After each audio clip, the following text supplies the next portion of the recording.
Shalom, selamat pagi Bapak Ibu sekalian, apa kabar? Dalam Tuhan Yesus selalu baik, ya, karena Tuhan tidak pernah tinggalkan kita sendirian. Amin, amin. Mari kita berdoa. Bapa di sorga, kami bersuka cita Tuhan hari ini kami boleh merayakan kebangkitan Tuhan kami Yesus Kristus.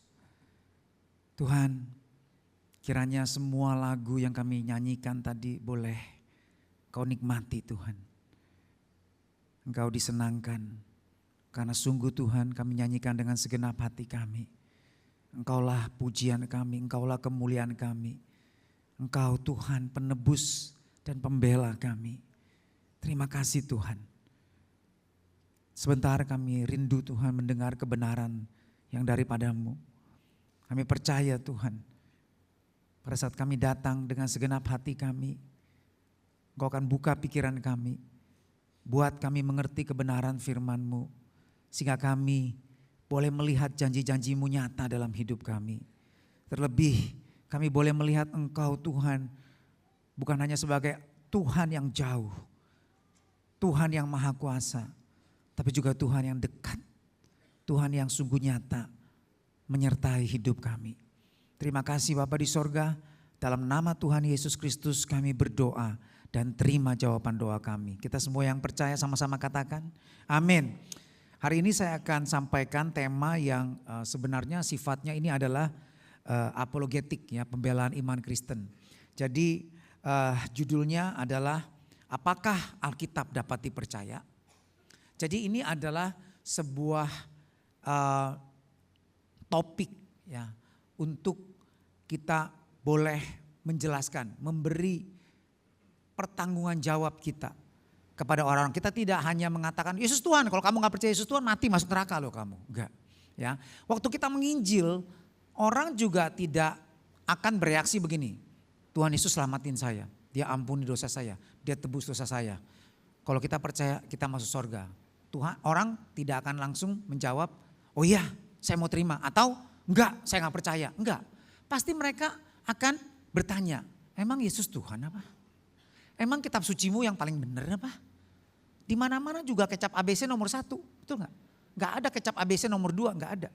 Nah sekarang apa buktinya memang kecap ABC nomor 1? Ya buktiin dong. Nah jadi Petrus ingatkan kita bahwa sebagai orang Kristen dalam 1 Petrus 3 ayat 15. Ini kewajiban semua orang Kristen.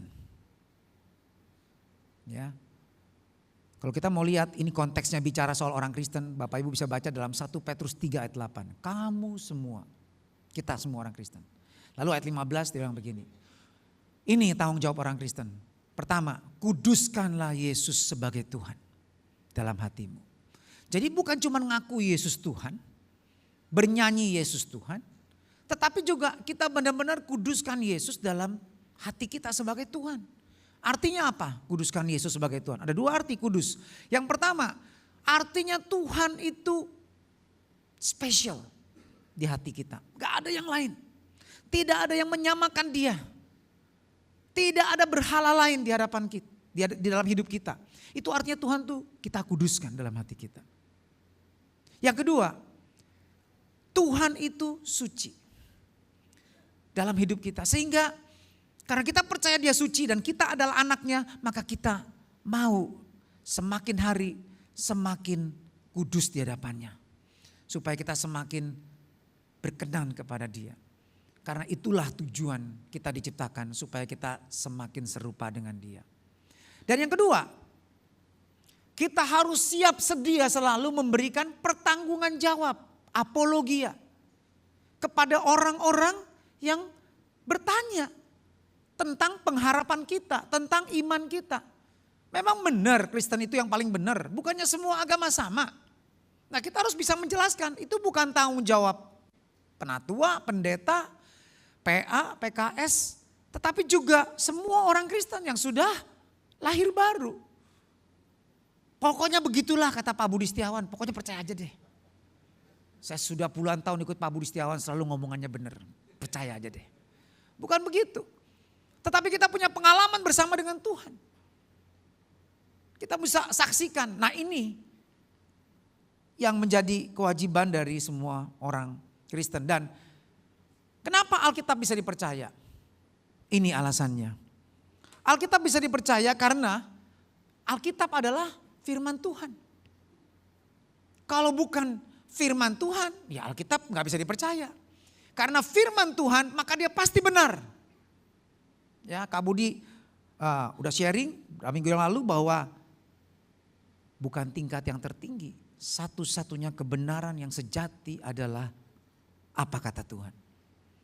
Ya, dalam PP WhatsApp saya tulis, the world say follow your heart. God say follow my word. Dunia berkata ikuti kata hatimu. Ya dong, bagus kan? Tapi Bapak Ibu tahu, firman Tuhan justru berkata, jagalah hatimu dengan segala kewaspadaan. Hati kita gak bisa diandalin, hati kita juga bisa salah, hati kita bisa tertipu oleh iblis. Kebenaran-kebenaran yang kita pikir benar ternyata bisa disesatkan. Contohnya siapa? Hawa. Hawa kan mengikuti kata hatinya. Dia memang dengar kata iblis. Itu masukan, informasi, tapi kemudian dia olah dengan hatinya. Kenapa? Karena dia berkata begini dalam Kejadian 3. Buah ini kelihatannya baik kok. Dan sedap kelihatannya nih. Enak dimakan. Dan memberikan pengetahuan lagi. Loh Tuhan kok gak mau kasih tahu? Mulai dia analisa dengan kebenaran hati dan pikiran dia. Tuhan nih bener nih, takut disaingi. Nanti saya jadi sama seperti Tuhan. Tahu apa yang baik, apa yang jahat. Wah, gak ada buruknya, gak ada busuknya, bagus nih. Ya, lezat kelihatannya, makan. Nah ini dia, mengikuti suara hatinya. Dunia seperti itu. Tapi kebenaran firman Tuhan katakan, ikuti apa kata Tuhan. Apa kata firman-Nya. Jadi dengan kata lain, ikuti kata Alkitab. Kenapa? Karena dia firman Tuhan, maka Alkitab sepenuhnya dapat dipercaya. Inilah yang menjadi doktrin ya gereja seluruh dunia. Biblical inerrancy. Alkitab itu tidak bersalah. Nanti kita akan lihat apa maksudnya. Nah hari ini tadi pagi saya sudah jelaskan karena waktu saya jelaskan secara detail apa atau bukti Alkitab itu dapat dipercaya secara internal. Dari dalam Alkitab itu sendiri. Ada hal-hal yang membuktikan bahwa Alkitab itu bisa dipercaya. Ya, tetapi sekarang saya akan tambahkan selain nanti saya akan sedikit ya mengulas tentang bukti internal, saya juga akan membahas bukti eksternal. Tetapi Bapak Ibu bisa, nah ini ya tolong scan kalau ada pertanyaan. Ya mungkin Bapak Ibu lihat di medsos atau ada anak cucu ibu bapak yang tanya gitu ya. Hal-hal yang meragukan kebenaran Alkitab, silakan tanya. Nanti saya akan siapkan waktu sekitar 20 menit ya. Saya usahakan ini 30 menit selesai. Ya, nanti kita akan tanya jawab. Ya. Oke. Nah, jadi bukti intern. Tapi sebelumnya kita akan lihat apa sih biblical inerrancy itu? Biblical inerrancy adalah keyakinan bahwa Alkitab maksudnya di sini perjanjian lama dan perjanjian baru ya. Karena ada juga gereja yang percaya Alkitab itu bukan hanya perjanjian lama dan perjanjian baru. Ada juga nama 7 kitab ya atau 10 kitab di tengah itu antara perjanjian lama perjanjian baru namanya Deuterokanonika. Artinya apa Deuterokanonika? Kanon kedua. Nah buat kita kanon ya kanon. Kitab suci ya kitab suci. Bukan ya bukan. Enggak ada kitab yang KW. Kitab suci yang KW gitu maksudnya kelas 2. Enggak ada kitab suci kelas 1, kitab suci kelas 2 enggak ada. Kalau yang kitab suci kalau firman Tuhan ya firman Tuhan. Enggak ada firman Tuhan yang KW. Kalau KW artinya ya bukan firman Tuhan. Makanya kita enggak menyebut Deuterokanonika itu sebagai kanon tetapi sebagai apokrifa. Tulisan-tulisan rohani. Tapi tidak punya otoritas sama dengan firman Tuhan. Jadi kita percaya Alkitab perjanjian lama, perjanjian baru adalah firman Tuhan. Nah karena itu Bapak Ibu kalau beli buku doktrin kedua, edisi kedua dari Abalov ya. Di situ ada pengakuan iman kita. Nomor 1, Aku percaya Alkitab, perjanjian lama, perjanjian baru adalah firman Allah yang tidak bersalah. Kenapa? Karena diilhamkan oleh Roh Kudus. Ya. Nah, jadi benar secara teologis, historis, moral, dan ilmiah. Yang relevan, yang ada kaitannya dengan iman dan kehidupan orang percaya. Ya, jadi di dalam denominasi-denominasi yang ada di dunia, denominasi Kristen maksudnya ya, yang ada di dunia mengenai inerransi biblikal itu ada 3 kelompok. Yang pertama yang percaya Alkitab itu absolut benar. Semua isinya itu 100% benar. Maksudnya gini, semua tulisan di situ, informasi yang ada itu 100% benar. Itu disebut absolute inerrancy. Yaitu Alkitab autograf. Autograf itu bukan salinan tetapi si penulis yang menulis. Misalnya surat Yakobus. Yakobus yang menulis itu pertama itu benar 100%. Kitab Yesaya itu Yesaya kan ada salinan-salinan ya banyak. Nah tulisan yang asli itu mutlak benar dalam semua bidang. Termasuk teologi, moral, sejarah, sains. Secara harafiah benar. Oke. Nah, tetapi ada lagi yang golongan kedua mengakui Alkitab benar secara verbal. Artinya apa? Alkitab autograf itu semua kata-kata yang menyangkut firman Tuhan, nah informasi yang di dalam yang menyangkut dengan ada relevansinya dengan iman dan kehidupan orang percaya, ya itu benar. Tetapi terbatas pada pengamatan manusia, bukan secara standar akurasi ilmiah. Ya, contoh perbedaan Injil sinoptik, ya mereka tidak menganggap ada kesalahan, tetapi karena perspektif penulisnya berbeda. Ya, nah, terus ada lagi yang ketiga, limited atau partial inerrancy. Jadi Alkitab tidak bersalah sejauh menyangkut hal teologi. Jadi kalau demikian firman Tuhan itu pasti benar. Semua perkataan Yesus itu pasti benar. Semua kehidupan yang dikisahkan di dalam Alkitab itu benar. Mujizat yang terjadi itu benar. Ya. Tuhan membangkitkan orang mati itu benar. Mengusir setan itu benar. Memberi makan 5.000 orang dengan 5 roti 2 ikan itu benar. Benar-benar harafiah. Nah seperti itu. Tetapi ada unsur pengetahuan manusia yang terbatas. Science. Ya, sehingga misalnya penulis Alkitab menggambarkan Tuhan itu memang dia itu pribadi. Tapi digambarkan seperti manusia. Ini yang namanya antropomorfisme. Jadi misalnya Tuhan itu Bapak. By the way emang Tuhan itu laki-laki apa? Ya kan? Nah itu digambarkan. Sebenarnya bukan begitu. Bapak itu artinya bukan laki-laki. Tapi Bapak itu adalah sumber. Sumber segala sesuatu. Ya, sumber kehidupan. Bapak itu harus begitu. Sumber penghidupan, keselamatan, perlindungan bagi keluarganya. Nah, Bapa Allah itu adalah pencipta segala sesuatu di alam semesta ini. Makanya dia menjadi sumber dari segala yang ada di alam semesta. Makanya disebut Bapa. Ya. Nah, contoh kayak begitu. Ya, jadi terbataslah pengertiannya. Nah, tapi banyak teolog dan dari gereja-gereja sekarang menolak inerransi absolut. Dan memilih pandangan bahwa Alkitab itu diilhamkan Tuhan. Tetapi dipengaruhi oleh unsur manusia juga. Cara pandang manusia sehingga secara misalnya ilmiah itu ada hal-hal yang terbatas. Contoh, Tuhan menciptakan langit dan bumi selama berapa hari? 6 hari kan? 6 hari ya. Nah ada yang percaya itu kayak absolute inerrancy, itu percaya benar-benar 6 hari.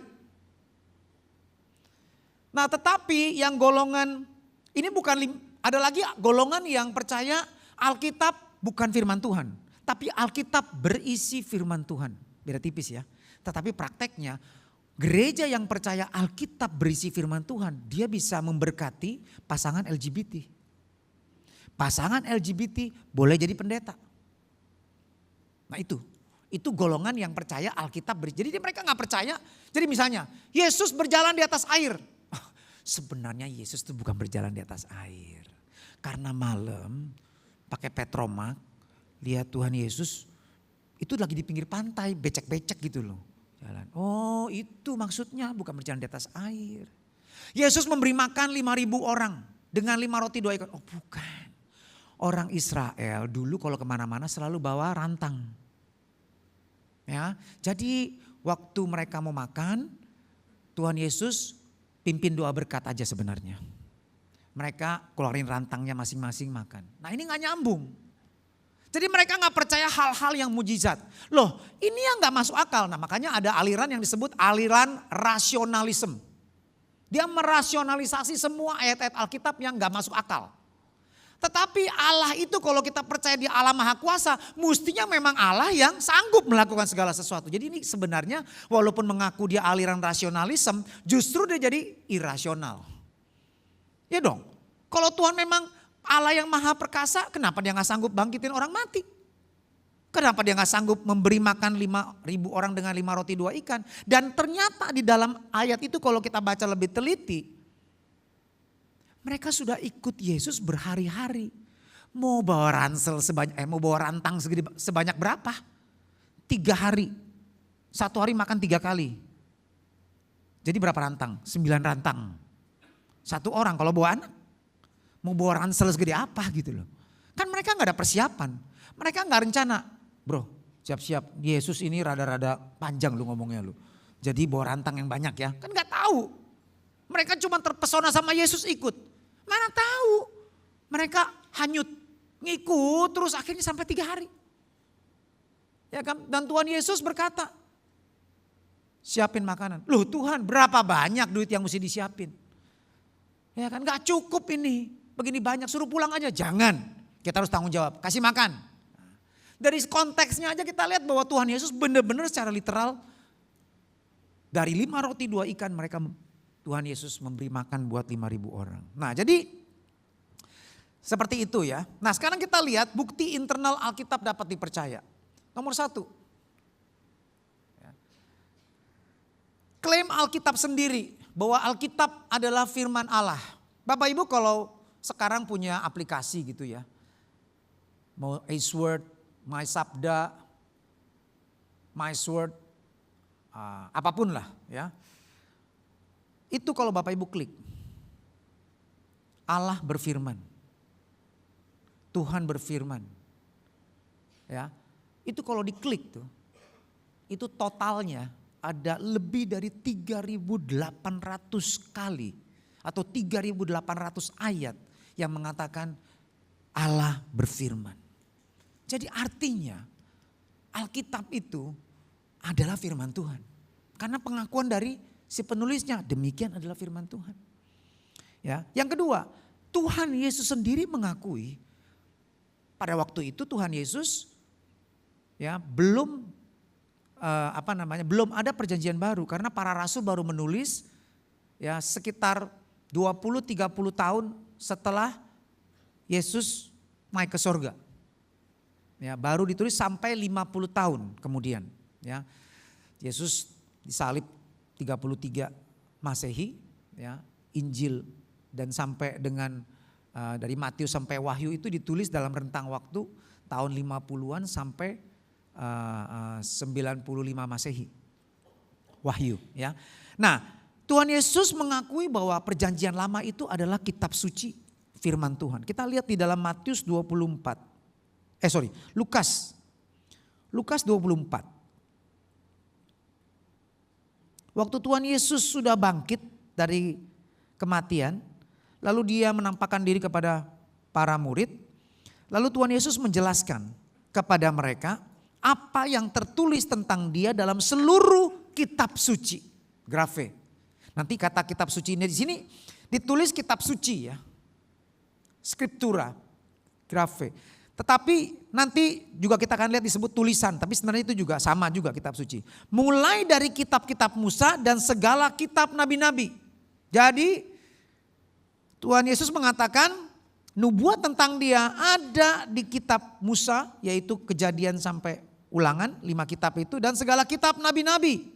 Nabi-nabi besar, nabi-nabi kecil, nanti kita lihat maksudnya apa. Tapi di dalam ayat yang ke-44, Tuhan Yesus lebih perjelas lagi maksudnya, perkataan dia. Ia berkata kepada mereka, inilah perkataanku yang telah kukatakan kepadamu ketika aku masih bersama-sama dengan kamu. Yakni bahwa harus digenapi semua yang ada tertulis tentang aku dalam, perhatikan, kitab Taurat Musa, kitab nabi-nabi, kitab Mazmur. Nah, orang Yahudi, agama Yahudi tidak menyebut perjanjian lama sebagai perjanjian lama. Tapi mereka menyebut perjanjian lama sebagai kanon. Sebagai kitab suci mereka. Nah, mereka lebih spesifik menyebutnya Tanakh. Tanakh. Tanakh ini singkatan dalam bahasa Ibrani. Dari 3 kata. Torah, Neviim, Ketuvim. Taurat 5 kitab. Dari Kejadian, Keluaran, Imamat, Bilangan, Ulangan, ya 5 kitab. Dan juga Neviim, kitab nabi-nabi. Ada 2 golongan kitab nabi-nabi. Nabi-nabi besar yang pasalnya panjang-panjang, ya, Yesaya, Yeremia, Yehezkiel itu golongan nabi besar. Tapi ada golongan nabi kecil. Ya bukan nabi yang kecil gitu ya, nggak penting, bukan. Tapi tulisannya pendek. Kitabnya pendek. Apa? Amos, Obadjah, Mika, ya, Zakaria. Itu nabi-nabi kecil. Maleaki, ya, misalnya. Itu pendek, ya.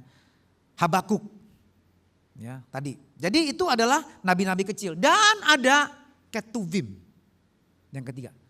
Nah, di sini ditulis Mazmur. Mazmur ini masuk Ketuvim. Ketuvim ini adalah tulisan-tulisan suci. Apa? Mazmur, Amsal, itu sastra, kitab sastra ya. Pengkhotbah, Kidung Agung, dan Ester. Ester ini termasuk tulisan-tulisan karena Ester ini kalau Bapak Ibu baca tidak ada kata demikian firman Tuhan, gak ada. Ini tulisan kayak sejarah gitu loh. Ya. Nah, sejarah Israel khususnya zaman Ester, ya. Ester hidup di masa pembuangan. Nah, jadi intinya bahwa Tuhan Yesus mengakui tanah itu adalah kitab suci.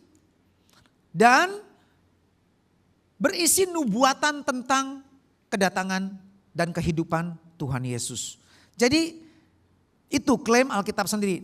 Tapi saya mau kasih fokus di sini, kita baca di dalam 2 Timotius 3 ayat 16. 2 Timotius 3 ayat 16.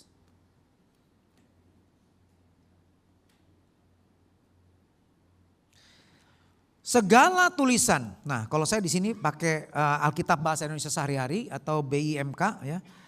Di sini bunyinya begini. Semua yang tertulis dalam Alkitab. Ya. Grafe, scripture itu diilhami. Jadi kalau Bapak Ibu lihat King James itu pakai tulisan scripture, ya, Alkitab. Diilhami oleh Allah, dihembuskan oleh nafasnya Tuhan. Theos neptus sebenarnya ya, itu bahasa Yunaninya, artinya Tuhan yang breathe, Tuhan yang hembuskan. Berasal dari Tuhan, keluar dari Tuhan. Tulisan itu. Dan berguna, jadi firman Tuhan gunanya apa? Mengajar yang benar, menegur, membetulkan yang salah. Jadi hanya Alkitab mengajarkan apa yang benar. Ya. Membetulkan yang salah dan mengajar manusia supaya hidup menurut kemauan Allah. Nah sekarang kita lihat, loh bukannya kitab suci semuanya, ya maksudnya mengajarkan kebaikan. Semua agama kan mengajarkan kebaikan. Ibaratnya ginilah, udahlah jangan fanatik lah bro. Semua agama tuh sama. Menuju Tuhan, Sang Pencipta. Semuanya ngajar kebaikan supaya kita makin dekat sama Dia. Ibaratnya kita sedang mendaki gunung. Agama ini dari barat, ada yang agama itu dari timur, ya, dari utara, dari selatan. Tapi tujuannya sama. Cuma caranya beda, tapi tujuannya sama. Coba kita pikir apa benar. Memang ajaran agama yang lain itu sama. Mengajarkan Tuhan itu suci, maka kamu harus suci, kamu gak boleh begini, kamu harus begitu, kamu gak boleh makan ini, kamu harus makan itu, ya, kamu harus lakukan ini supaya makin suci bisa nyampe ke sana. Sampai ke surga, ketemu Tuhan nanti. Tapi kalau Kristen beda. Kita tidak diajar untuk mendaki gunung mencari Tuhan yang ada di atas gunung, bukan. Tapi Tuhan yang ada di tahtanya, di tempat yang maha kudus, di atas gunung itu ibaratnya turun ke dunia mencari orang yang sesat. Dan ini bukan hanya ada di dalam Yohanes 3 ayat 16, tetapi sejak kejadian, sejak manusia jatuh dalam dosa, bukan manusia yang cari Tuhan, justru manusia bersembunyi dari Tuhan. Tapi Tuhan yang mencari Adam dan Hawa. Tuhan bukan Tuhan yang marah, padahal Adam dan Hawa sudah tak keterlaluan. Pohon buah-buah yang enak-enak begitu banyak. Cuma satu yang dilarang, tapi justru yang satu itu dilanggar dia makan. Kenapa? Karena mengikuti kehendak hatinya. Dosa pertama bukan berzina, membunuh, mencuri, bukan loh. Tapi melakukan apa yang hatinya ingin lakukan, itu dosa. Makanya dunia berkata follow your heart. Ini ajaran yang berlawanan dengan kebenaran firman Tuhan. Tetapi Tuhan berkata, bukan ikuti hatimu, ikuti firmanku. Karena firmanku lah kebenaran. Nah, jadi itu yang pertama. Beda, bukan kita yang mencari Tuhan, Tuhan yang mencari kita yang terhilang. Ya. Nah, yang kedua, surganya juga beda. Tujuan, jadi tempat tinggalnya Tuhan itu beda. Surganya Kristen itu adalah kita akrab, bertemu muka dengan Tuhan. Kita punya hubungan yang akrab, itulah hidup yang kekal. Kita menikmati kehadirannya dia dalam kekekalan. Kita memuji, ada pesta yang meriah, bukan pesta makan minum, tetapi pesta memuliakan Tuhan, merayakan Tuhan. Dan Tuhan merayakan kita. Di situ saatnya Tuhan memuji anak-anaknya yang setia sampai akhir. Diberikan mahkota, ada perayaan yang besar dan kita memerintah bersama Kristus. Jadi bukan cuma tiap hari nyanyi-nyanyi terus, makan-makan enak. Enggak. Kerja. Jadi orang Kristen gak ada yang males. Anak Tuhan gak ada yang males. Anak Tuhan rajin semua. Ya, sampai masa tuanya pun tetap berbuah. Ya. Kenapa? Karena Tuhan sumber kehidupan dan kekuatan kita. Nah, tetapi ada surga, ajaran agama lain yang mengatakan surga itu tempat yang sepi. Tuhan itu bukan Tuhan yang berpribadi, alam semesta inilah Tuhan. Makanya agama ini disebut non-teis kalau Bapak Ibu belajar teologi. Itu agama yang mengajarkan Allah itu non-teis, bukan ateis ya. Ateis itu gak ada Tuhan. Ateis. Non-teis Tuhannya bukan dalam bentuk teos. Teos itu pribadi. Kita percaya Allah itu pribadi, makanya Allah mengasihi, Allah marah, Allah sedih, ya kan? Nah, Allah menghukum. Allah menggendong kita. Menuntun kita, itu pribadi. Tetapi dalam ajaran agama tersebut, yang lain mengatakan bahwa Allah itu adalah alam semesta, makrokosmos. Loh, menurut kami Kristen itu adalah ciptaan Tuhan. Yang satu hari nanti kata Rasul Petrus dalam 2 Petrus 3 ayat 10 akan lenyap oleh api. Dan sekarang ilmu pengetahuan NASA mengaminkan bahwa langit dan bumi satu hari galaksi ini bisa lenyap, tabrakan atau apapun terjadi. Atau karena udah habis bahan bakarnya, hancur semua. Padahal dia nelayan. Dia bisa tahu dari mana? Bukan karena dia hebat, tapi karena dia punya Tuhan yang hidup, yang mengajarkan dia apa yang akan terjadi. Tetapi kalau manusia yang mereka-reka, ya ngarang sendiri. Oh ini matahari Tuhan, oh ini alam semesta Tuhan. Jadi kalau kita mau masuk sorga, ya kita harus tidak punya keinginan apapun juga. Karena surga itu tidak ada keinginan, hampa, kosong. Jadi kita beda jurusan.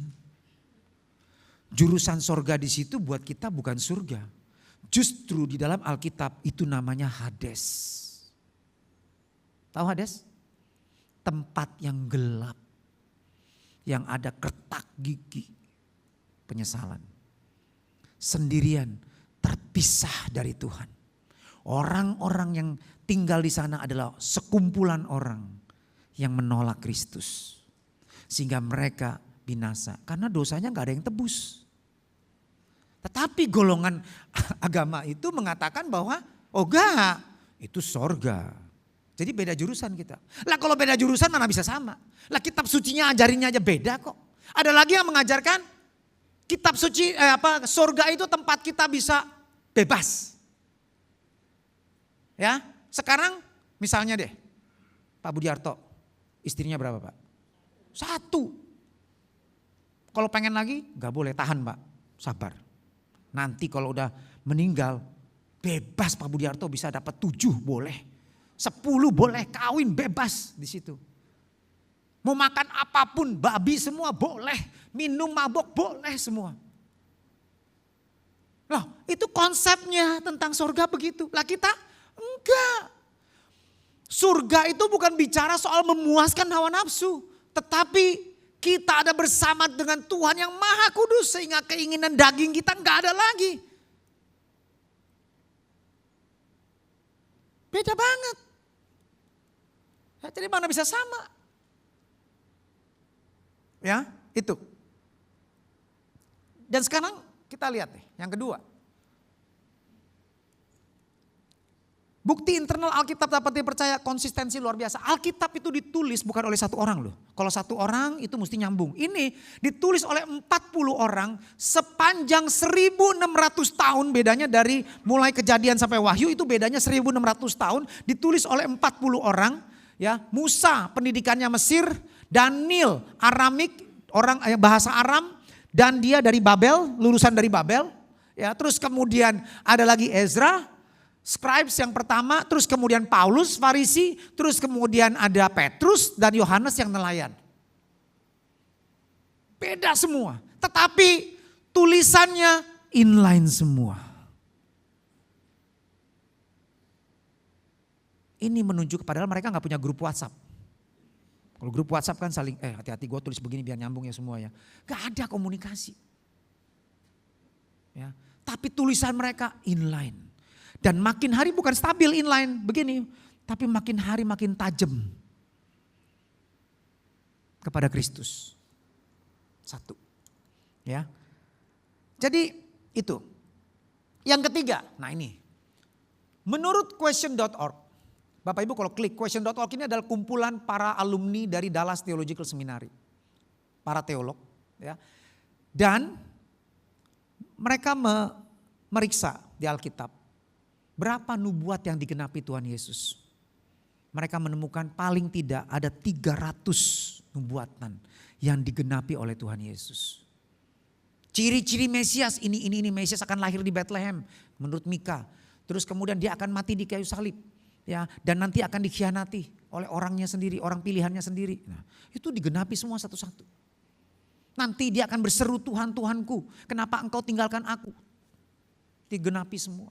Ada 300 ayat yang Tuhan genapi. Ada seorang profesor matematik namanya Peter Stoner. Dia mentes kemungkinan jangankan 300, 8 aja deh nubuatan tentang Mesias digenapi. Itu kemungkinan ada 1 orang di dunia ini yang bisa menggenapi. Jadi kalau 8 aja gak bisa menggenapi apalagi 300. Jadi tidak ada Mesias yang lain kecuali Yesus. Padahal mereka masih menantikan Mesias yang akan datang memulihkan Israel menjadi negara adidaya lagi. Seperti zaman Salomo dan Daud. Ya.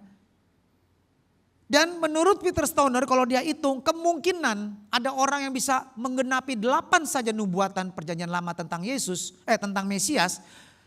Itu kemungkinannya adalah 0,00000001701. Jadi gak mungkin. Ibaratnya ya buat kita bisa punya bayangan. ibaratnya koin ya, koin gitu misalnya, koin Singapura dolar gitu ya, satu kan yang warna kuning itu kecil gitu ya.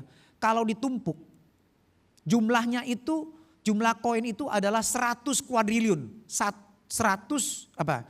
1 kali 10 pangkat 17. Segitu banyak, itu perlu lahan kira-kira sekota Jakarta luasnya. Disusun rapi gitu ya, penuh, naik lagi tumpukan kedua, naik lagi tumpukan ketiga. Itu total kalau dihitung tuh 171 meter. Setinggi 40 sampai 50 lantai punya gedung tuh. Itu semua koin semua. Nah itu sama dengan kemungkinan, itu sama dengan jumlah 100 kuadriliun. Nolnya 17.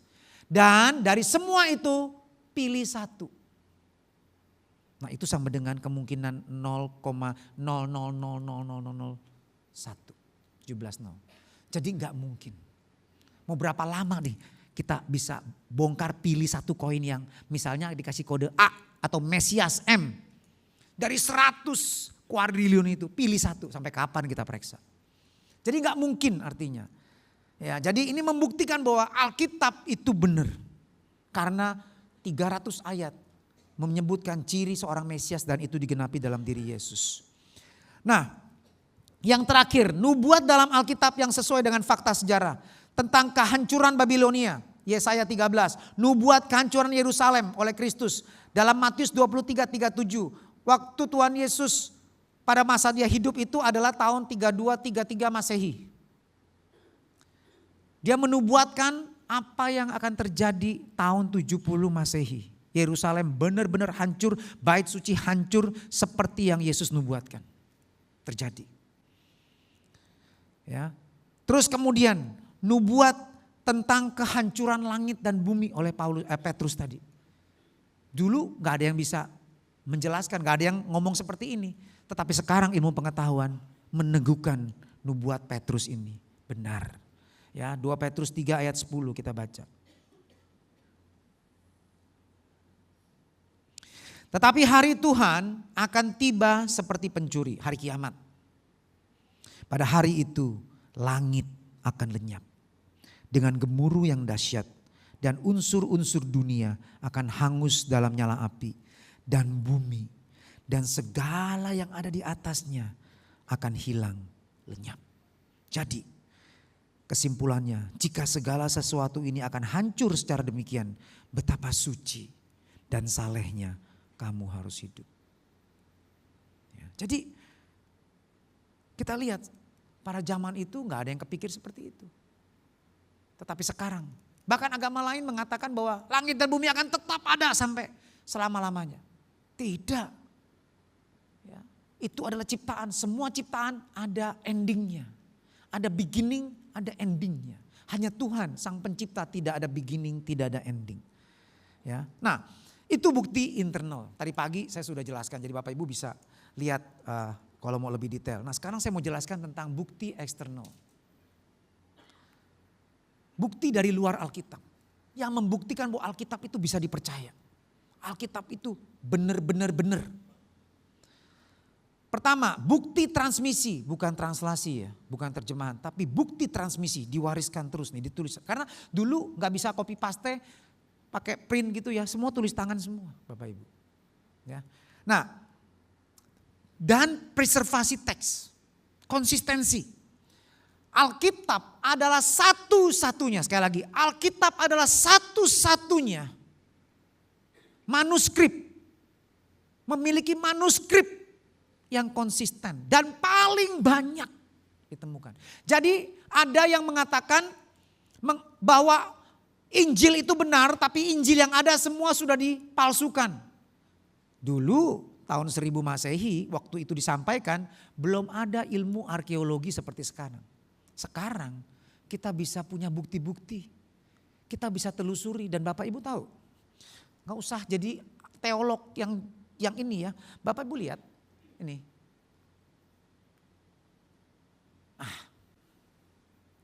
Sekarang sudah tersedia aplikasi banyak. Ada Bible Hub, Blue Letter Bibles, Logos Bible Software, eSword, Accordance Bible Software, Step, YouVersion. Tinggal klik aja. Ada yang gratis, ada yang bayar. Semua itu, terutama yang belakangan yang kedua nih, 2 belakangan ini nih. Dan Bible Hub, itu kasih referensi. Satu teks ini sumbernya dari manuskrip mana, manuskrip mana, manuskrip mana. Itu bisa ditelusuri. Dan Bapak Ibu tahu, ada parkamen. Ada satu manuskrip, ya, di abad kedua, tahun 100 sekian. Isinya tentang Injil Yohanes dan itu sama seperti yang kita baca hari ini. Itu membuktikan bahwa Injil yang kita baca sekarang adalah Injil yang sama yang ditulis oleh para rasul. Tetap dijaga oleh Tuhan. Ya, kebenarannya. Jadi tersedia, saya tulis di sini nih, agak salah nih sebenarnya. Ya, waktu saya cek lagi, sorry. Keluar abelaf cakung malah. Nah, ini deh, coba saya minta tolong ya. Di slide nomor yang ke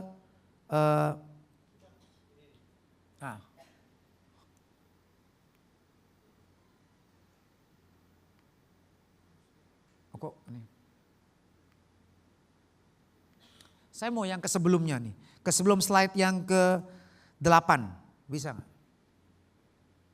Nah, maju. Satu lagi. Oke, ini ya. Sebelumnya coba. Ini, oke, ini ada salah. Jadi gini, bukan tersedia ratusan naskah, bukan. Saya cek lagi, tersedia 5.800 naskah teks Yunani Perjanjian Baru dan ada ribuan teks dalam bahasa Syria, Aramik dan Latin. Yang membuat para cendekiawan Kristen dapat membandingkan dan membuktikan bahwa sumber kita, Alkitab yang kita baca ini sumbernya itu sama. Ya, itu cara membuktikan. Tapi kitab suci lain gak ada. Gak ada. Rata-rata cuma satu gitu ya. Itu pun di tahun berapa ribu kemudian itu dikumpulin berapa banyak versi. Dibakar semua versi yang lain, diputusin satu ini, versinya sama. Dan sekarang ada tersisa ya, nggak kebakar semua ternyata. Waktu dicek isinya beda banget. Nah, jadi yang mana yang benar? Nah ini, kitab suci yang lain juga begitu. Dan banyak kitab suci yang bukan fakta, tetapi dongeng. Dongeng-dongeng dan nggak ada juga kayak begitu. Jadi itu isinya dongeng semua. Jadi diambil adalah pelajaran moralnya itu. Jadi tetapi kitab suci yang ada di kita ini itu berisi satu-satunya yang menyebutkan firman Tuhan dan inline semua dan banyak ya teks-teks manuskrip asli. Sehingga kita bisa yakin bahwa teks kita yang kita pelajari ini benar. Yang berikutnya. Nah ini, sumber luar kuno memberikan konfirmasi keakuratan Alkitab. Bukan cuma satu, ada beberapa.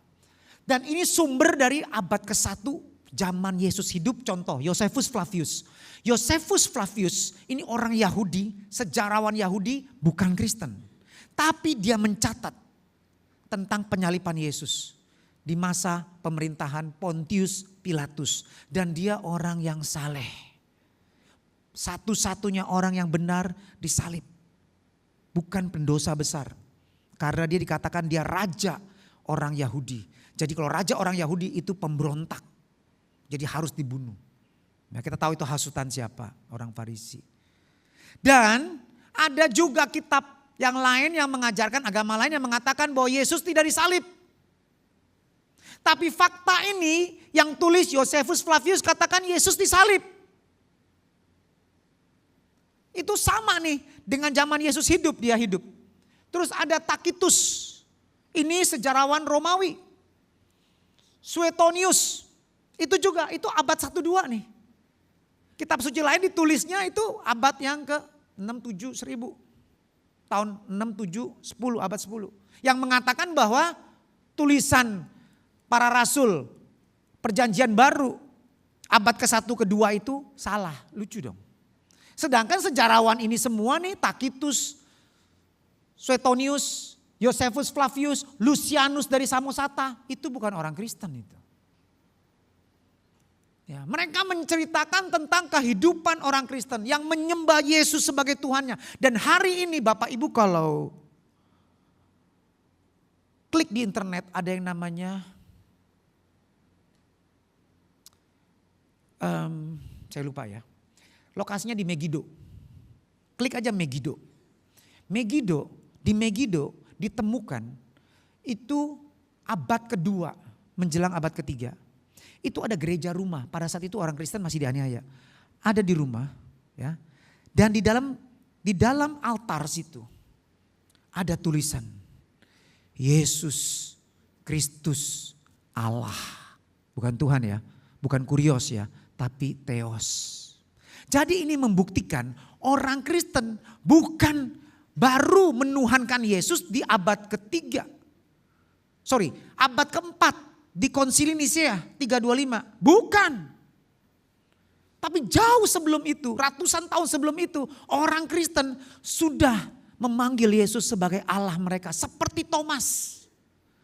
Waktu dia melihat, dia gak percaya Yesus itu bangkit sampai dia melihat sendiri kalau aku mencucukkan tanganku sendiri. Dan ternyata setelah itu Tuhan berkata, jangan kamu gak percaya lagi. Apa kata Thomas? Ya Tuhanku dan Allahku. Ya. Nah jadi kesimpulannya apa? Dari bukti internal dan eksternal Alkitab maka dapat disimpulkan bahwa Alkitab adalah firman Tuhan yang dapat dipercaya. Terakhir saya mau kutip kata-kata C.S. Lewis. Karena itu kita tidak bisa hanya menganggap Yesus Kristus sebagai nabi atau guru moral saja. Klaim tentang keilahiannya mengharuskan kita memilih dia. Pilih. Kalau Yesus berkata dia Tuhan, cuma ada 3 kemungkinan. Dia itu Tuhan yang benar. Atau dia itu pembohong. Atau dia itu gila. Ya dong, kalau tiba-tiba nih kita jalan-jalan di mall, ada yang bilang, aku Tuhan. Aku Tuhan. Terus gimana kita? Oh iya dia Tuhan. Enggak dong, pikir apa? Ini orang gila nih, sakit jiwa nih. Belum makan obat ya. Ya, ngaku dia Tuhan. Kemungkinan dia gila. Atau kemungkinan 2. Dia bilang dia Tuhan, dia bohong.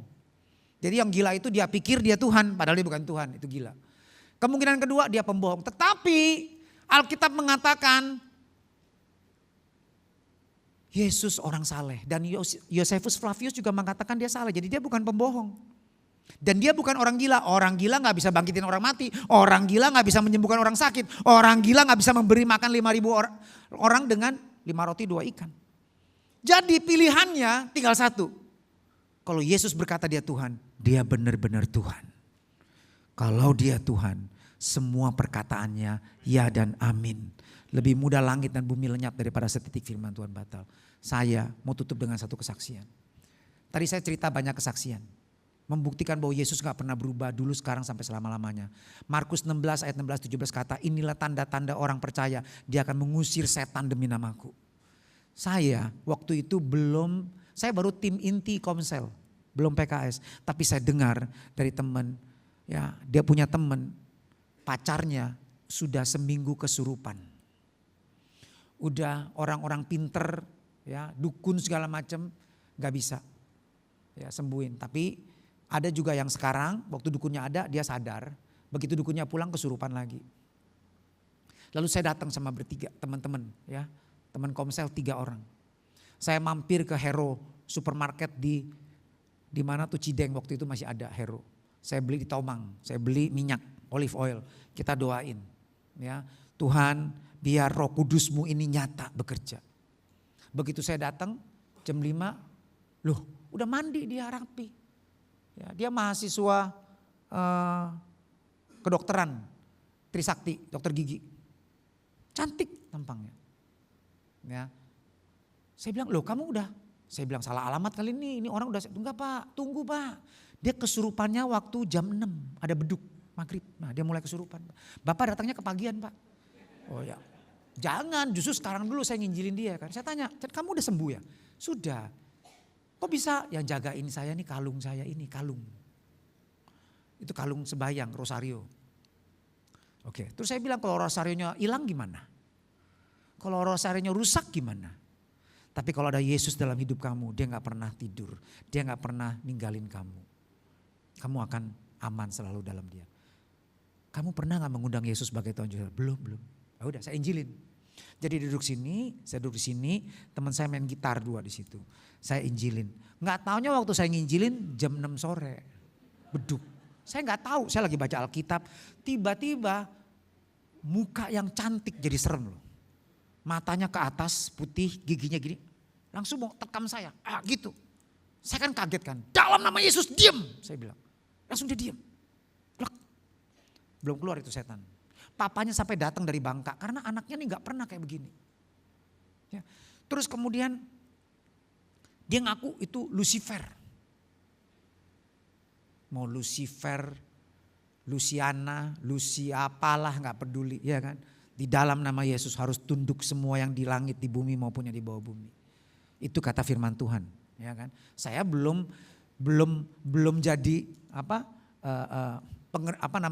PKS juga belum boro-boro waktu itu. Tapi saya percaya tanda-tanda ini menyertai kami orang percaya. Saya gak belajar ilmu kebatinan. Ya, tapi saya hanya percaya firman Tuhan itu. Ya sudah. Ya, begitu didoain, usir setan kamu keluar. Bukan urusan dia, matanya mendelik terus bukan urusan kamu. Ya kan. Kita doain tengking minyak 1 botol sampai saya guyur semua ya. Setannya cuma bilang, "Aduh, aku panas tapi gak mau keluar." Bingung saya. Terus saya berbahasa lidah. Wah, setannya gemeter begitu saya berbahasa lidah. Ya. Lalu kemudian saya dapat hikmat. Itu kalungnya itu adalah berhala. Ya. Lalu saya mau ambil kalungnya. Begitu saya mau ambil, bilang, "Jangan. Ini yang jagain aku." Saya bilang, "Yang jagain kamu bukan dia, Tuhan Yesus." Ya. Terus teman saya bilang, "Iya, itu tuh kalung." Begitu kita ambil, begitu kita tengking dalam nama Yesus, setannya langsung keluar. Tadinya waktu dia on off saya bilang, "Ayo panggil Yesus Tuhan." Gak bisa loh. Benar Alkitab berkata, ya kalau kita lagi dikuasai roh jahat gak bisa lo menyebut Yesus Tuhan. Gak bisa. Waktu dia mau ngomong Yesus Tuhan itu kayak dicekek dia. Gak bisa ngomong. Tapi begitu dia dilepaskan setannya keluar dia teriak begitu ya. Gak ada yang suruh. Dia langsung panggil Yesus Tuhan. Semua orang tepuk tangan di ruangan itu. Dan dia disembuhkan. Lepas ya. Sampai dia dibawa pulang ke Bangka. Sampai di Bangka papanya ajak dia ke kelenteng dikasih minum full lagi.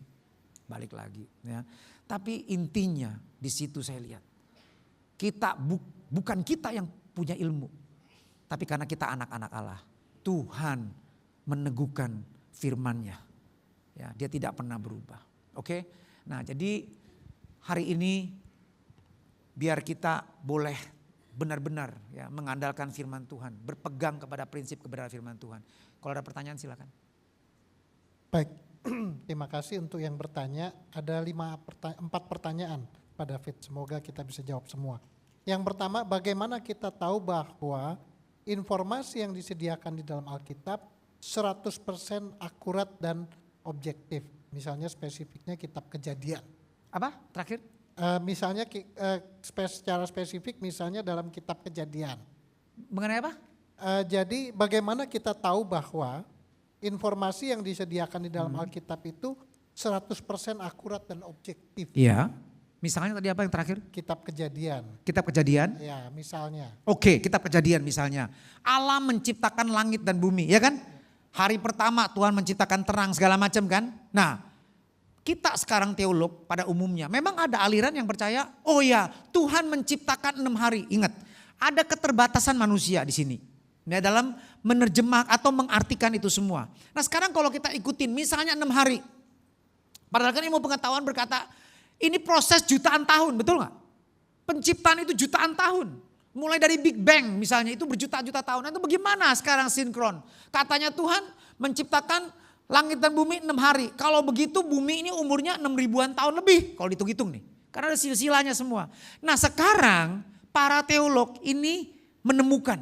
Bukan ini ya, makin mengerti menafsirkan itu. Jadi gini, sekarang kita pikir kalau Tuhan menciptakan 6 hari. 6 kali 24 jam. Saya mau tanya. Waktu Tuhan menciptakan dengan apa? Firman kan? Nah sekarang, waktu dia berkata, jadilah terang. Jadi terang gak? Berapa lama? 1 kali 24 jam proses. 24 jam jadi terang, begitu? Atau jadilah terang, preng, jadi terang. Jadi begitu, kalau yang kayak begitu, preng jadi terang. Jadi Tuhan cuma bekerja 1 detik. Terus kemudian 23 jam kemudian ya, terus kemudian 59 menit, 59 detik Tuhan istirahat. Padahal nggak dibilang begitu.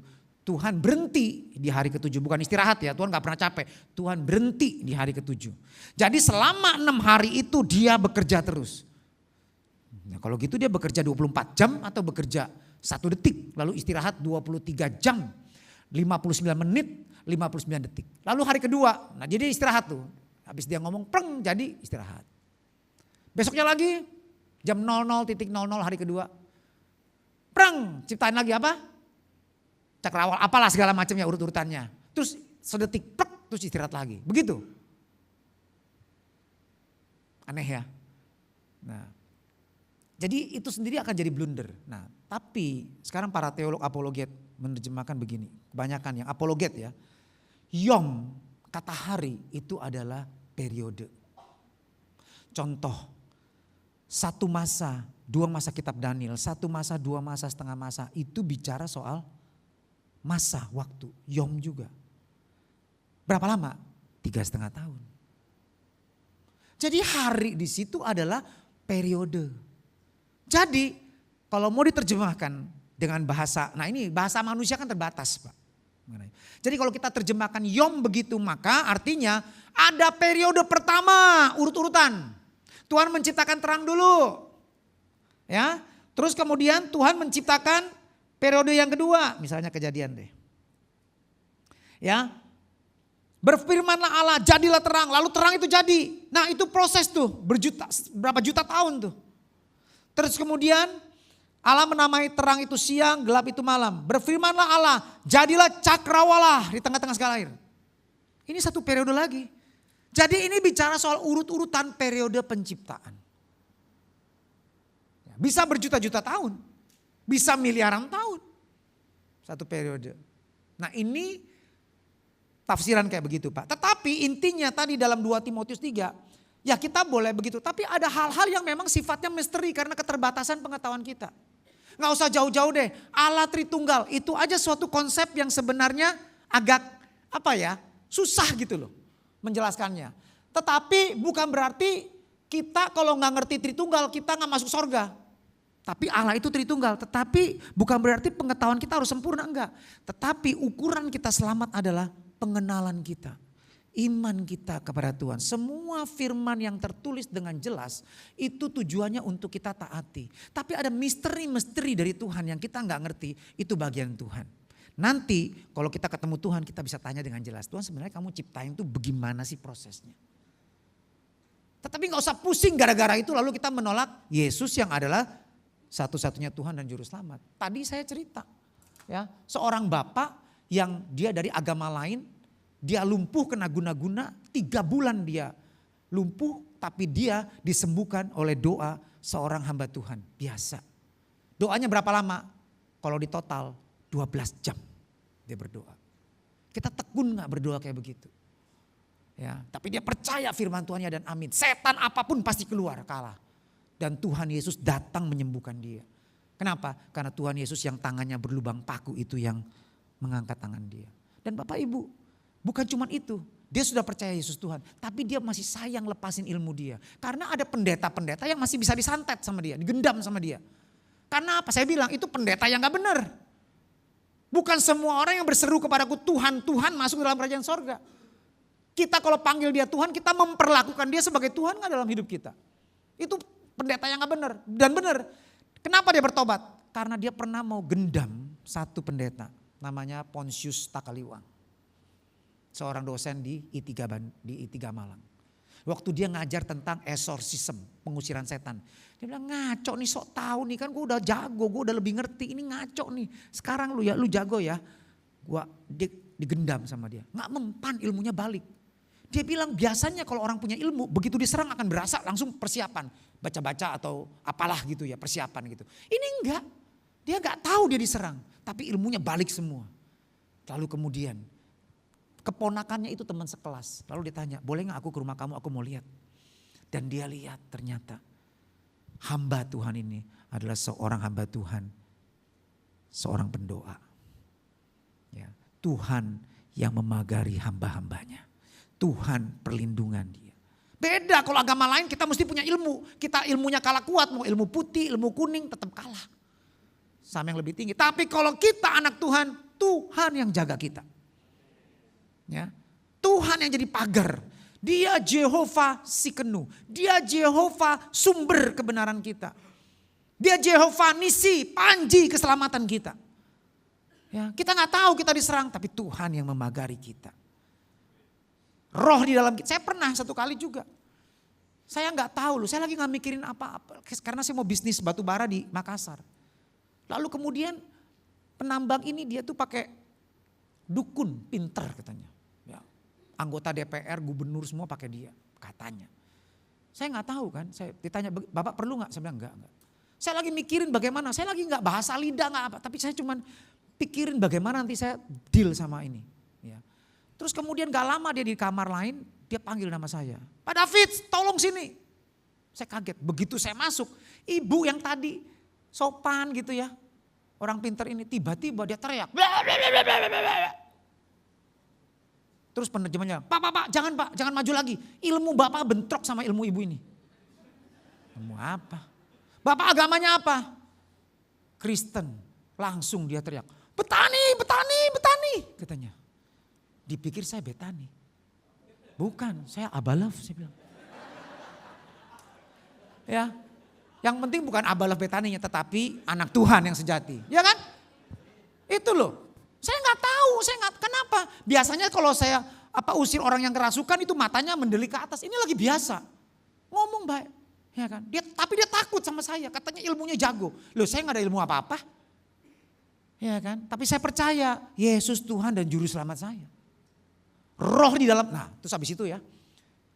Karena teman saya tuh lihat tulisan, tangannya tuh bisa keluar tulisan musuhnya dia. Dan yang tahu musuh dia cuma saya di situ. Ini orang Kalimantan Selatan, Haji. Ya, musuhnya ya Haji yang lain gitu. Jadi namanya keluar, hebat kan.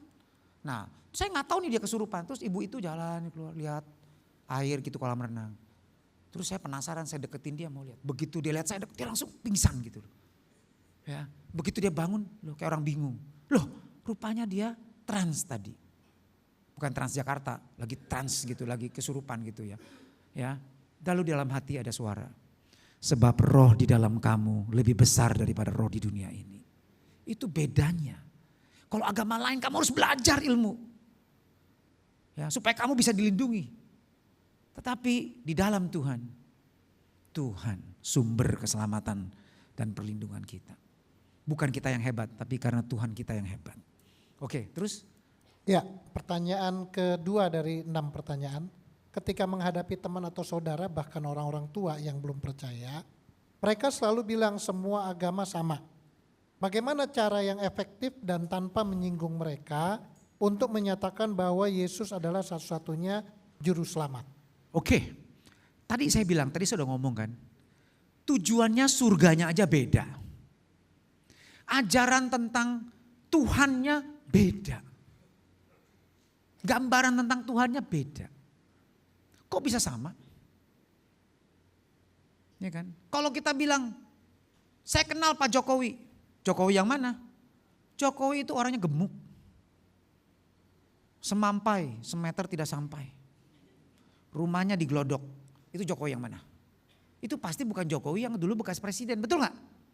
Cuman Jokowi. Nah sama, aku percaya Tuhan, semua Tuhan sama. Ntar dulu Tuhan yang bagaimana? Dan apa kata Tuhan tentang dirinya? Dan bagaimana ajarannya tentang keselamatan?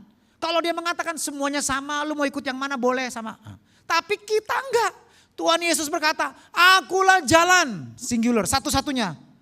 Kebenaran, lebih tepat begini. Akulah jalan satu-satunya, enggak ada jalan lain. Akulah yang benar. I am the truth. Lawan katanya apa? False. palsu. Aku nih yang ori. Satu-satunya. Jadi gak ada yang lain. Dan yang terakhir, akulah sumber kehidupan, Zoe di situ. Siapa yang punya sumber kehidupan? Tuhan. Jadi dengan kata lain Tuhan Yesus mau mengatakan, aku Tuhan satu-satunya. Tidak ada satu orang pun sampai kepada Bapa di sorga kalau tidak melalui aku. Nah sedangkan yang lain ngajarinnya beda-beda. Lah mana bisa sama kalau begitu logikanya. Ya dong. Jadi kita mesti pilih. Nah sekarang kita lihat. Tadi ada bukti internal, ada bukti eksternal. Ya. Baik. Pertanyaan berikut mau tanya, kitab Taurat atau Torah agama Yahudi sampai saat ini, apakah isinya sama dengan perjanjian lama Alkitab kita saat ini? Percis 100% sama. Baik, pertanyaan berikut, bagaimana tanggapan Pak Pendeta mengenai kata Allah yang dipermasalahkan umat muslim di Indonesia dan juga di Malaysia? Gini ya, nah ini bedanya agama Kristen dengan agama yang lain. Agama kita bukan, kamu spellingnya coba. Siapa aku? Mesiah. Apa? Hamasiah.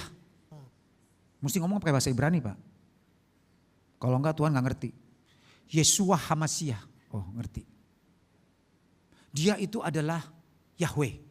Ntar dulu. Orang Yahudi enggak pernah berani ngomong Yahweh. Enggak berani. Dia begitu baca Yahweh, dia bilang apa? My master, Tuanku, Adonai. Enggak berani, kita aja nih. Oh Yahweh yang benar. Itu nama Tuhan. Iya, tapi orang-orang Yahudi asli aja enggak berani panggil Yahweh. Bahkan Bapak Ibu kalau ke kabat.org, itu itu adalah websitenya para rabi Yahudi sekarang. Itu kalau dia tulis jangankan Yahweh, tulis God, G-O-D. Dia gak berani ketik, ini ketik ya bukan ngomong. Dia tulisnya apa tau gak? G bintang D, gak bisa dibaca. Kenapa? Karena perintah Taurat yang ketiga, jangan menyebut nama Tuhan dengan sembarangan. Itulah kita ngomong Tuhan sembarangan, lu udah salah. Oke? Satu lah. Kedua, Kristen satu-satunya mengajarkan bukan legalisme, tapi dari hati. Ada tertulis jangan membunuh. Barang siapa membunuh harus dihukum, tapi aku berkata kepadamu, barang siapa membenci saudaranya dia harus dihukum. Membenci sama dengan membunuh. Ada tulis jangan berzina, tapi aku berkata kepadamu, barang siapa memandang wanita dan mengingininya dalam hatinya dia sudah berzina. Semua ajaran Tuhan itu dari hati. Ada satu kesaksian seorang Madura. Namanya Bapak Ibu pernah dengar? Nur Yehezkiel. Dia seorang ahli agama dulu. Dia kawin sama orang Dayak. Waktu kerusuhan Sampit dia ketinggalan. Dia salah kabur ke kampung istrinya yang isinya orang Dayak semua. Waduh gawat ini. Tinggal kloter terakhir. Istrinya tuh sering digebukin karena janjinya kalau udah kawin masuk agama dia. Tapi istrinya bilang enggak, sudahlah kita agama masing-masing. Digebukin istrinya. Ya, KDRT. Nah waktu dia udah kepepet begitu kabur ke kampung istrinya. Tapi istrinya sama keluarganya bilang gak bisa lu, ini orang-orang udah pada kesurupan semua nih. Dia udah lihat-lihat kamu nih. Udah pengen disikat kamu, lebih baik kabur deh. Akhirnya dia ikut kloter yang terakhir kabur. Lalu istrinya bilang sama dia gini, Pak nanti kalau kamu udah kepepet, panggil nama Tuhan saya. Karena Tuhan saya Tuhan yang ajaib, dia akan nolong kamu. Dia bilang kalau ini dalam keadaan normal udah gue tonjok lu. Ya bilang Tuhannya lu hebat ya. Tapi karena udah ketakutan dia diam aja. Akhirnya naik truk rombongan terakhir. Di situ ada orang-orang tua, pasangan muda bawa gendong bayi. Dikawal sama 4 aparat keamanan bawa senapan. Di tengah jalan 17 km dari menuju ke Pelabuhan Sampit lewatin hutan. Tiba-tiba dicegat sama orang Dayak. 200 orang Dayak. Mau kemana? Sampit, turunin aja. Kami yang antar. Antar ke dunia orang mati maksudnya. Ya, oh enggak jangan sudah kasihanin ini orang-orang yang lemah. Enggak, turun. Kami yang antar. Satu aparat tembak. Nggak mau minggir ya? Tembak, jeger. Yang mati bukan Dayaknya. Dayaknya nggak apa-apa. Dianya jatuh dari truk mati. Gawat. Tentara aparat yang lain 3 orang kabur langsung. Tinggal mereka semua. Waduh gawat, tahu nggak itu orang Dayak, aduh ngerinya minta ampun, udah pakai mandau ya. Wah dibacok, dicincang. Nah rupanya ada satu nih bapak-bapak, dia tuh bawa bayi, istrinya bilang mungkin dia jago ilmu bela diri.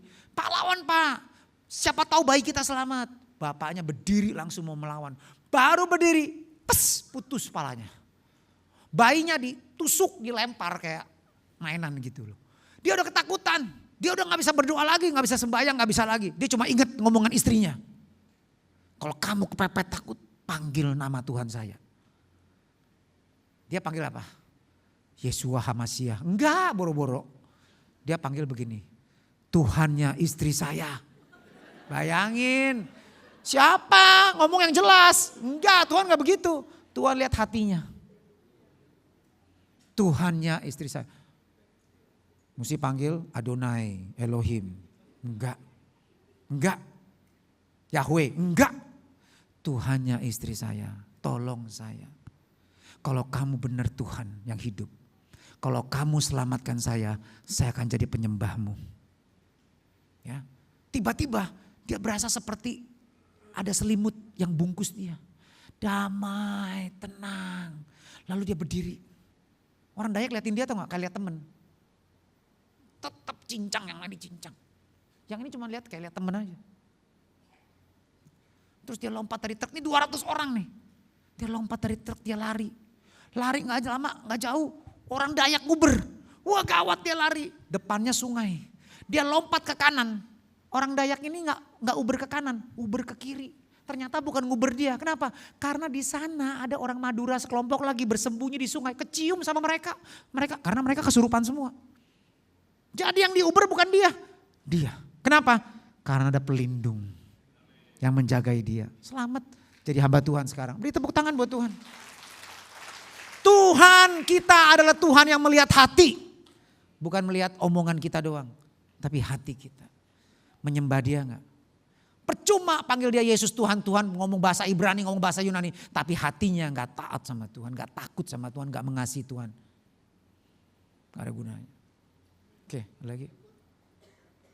Berikutnya 2 pertanyaan terakhir tentang Alkitab versi Utopia ya. Versi Bagaimana sikap versi apa? Utopia atau Ethiopia ya. Ethiopia kali. Ethiopia ya. Bagaimana sikap dan tanggapan kita sebagai orang Kristen mengenai Alkitab versi Ethiopia yang berisi 81 sampai 88 kitab-kitab yang berbeda dari kitab kita yang 66. Jadi gini Bapak Ibu. Nah ini ada satu mata kuliah namanya bibliologi. Bibliologi adalah mata kuliah di teologi, sekolah teologi yang mengajarkan proses kanonisasi salah satunya. Bagaimana Alkitab itu ditulis. Saya sebenarnya ada satu PPT di sini, satu slide ya. Bagaimana itu proses pengilhaman Alkitab. Ada beberapa pengertian tentang pengilhaman. Ya. Nah, tetapi juga ada proses. Jadi gini, abad pertama itu adalah proses penulisan. Rasul-rasul diilhami Tuhan. Ya, mereka menulis surat-surat perjanjian baru. Tahun 100 sampai tahun 200 itu adalah pengumpulan. Nah di gereja di dunia pada saat itu ada 5 klasis. Ada 5 keuskupan agung. Ya, ada 5 kelompok denominasi. Pertama, ada keuskupan agung atau klasis dari gereja Yerusalem. Ya. Terus kemudian ada patriark atau keuskupan agung dari Antioquia. Antioquia ini Syria. Ya. Terus kemudian berbahasa Aramik dan Yunani. Terus kemudian ada Konstantinopel, Romawi Timur, yang pusatnya di Turki sekarang. Tapi dulu tuh Kristen semua tuh. Ya. Terus kemudian ada gereja Alexandria. Alexandria itu Mesir, Koptik sekarang. Nah, Afrika, Ethiopia, ya, Nigeria itu semuanya arahnya tuh ke Alexandria. Ya. Oke, Alexandria. Terakhir Roma, gereja Roma Katolik. Ada 5 klasis. Ya. Mereka ini pada abad kedua, mereka tuh dari awal abad pertama, konsili pertama di mana? Kisah Rasul 15. Itu para rasul tuh kumpul. Yang ada waktu itu baru dari Yerusalem dan dari Antioquia. Ada juga dari Konstantinopel, yaitu gereja di Asia Kecil, di Wahyu tuh. Ya. Tapi belum ada, Roma juga ada wakilnya datang. Ya. Nah, mereka selalu rapat. Nah, pada tahun 100 sampai 200 itu masa pengumpulan teks-teks. Oh, dari gereja barat Roma baca teks-teks Alkitab apa, ayat apa, kitab-kitab apa.